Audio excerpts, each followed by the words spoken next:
What's up, Texas? It's hot out here. Finally got the pool deck done. I was having a conversation with my manager the other day about planning. I mentioned that I enjoy building plans. His response was, "Stop having plans. Plans never go. There's always going to be something that comes along and blows up your plans." The more I thought about it, the more I realized I both agree and disagreed. However, he's absolutely right that reality has a way of throwing unexpected variables at us.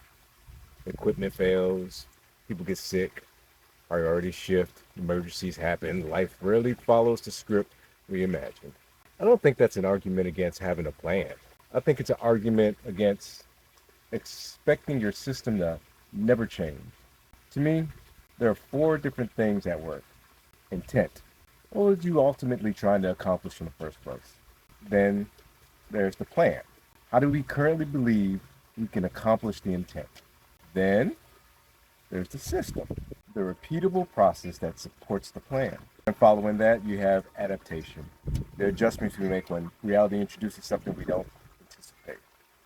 So, when something unexpected happens, I don't necessarily throw away the plan if it still fulfills the original intent. I just adjust the system long enough to absorb the disruption and keep moving toward the goal. The mistake I see too often is allowing temporary adaptations to become permanent habits, though. One of the principles I often talk about is, I've written it in the book as well too. Don't let expectations become the rules. Which means just because today's situation required an expectation doesn't mean tomorrow's system should be built around it.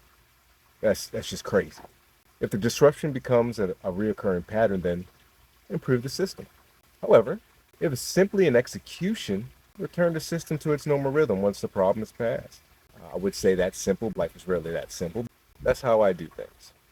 Without a plan, every interruption becomes a new direction. Without an adaptable system, every interruption becomes a crisis. Peace isn't built on pretending nothing will go wrong.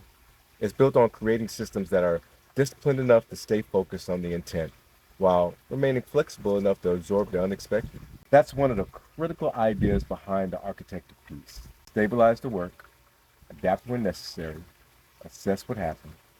Don't let today's expectation quietly become tomorrow's rule. It's quietly something that we've talked about in Beyond Willpower. And for those of y'all that don't know, Architecture of Peace is the next book that I'm working on.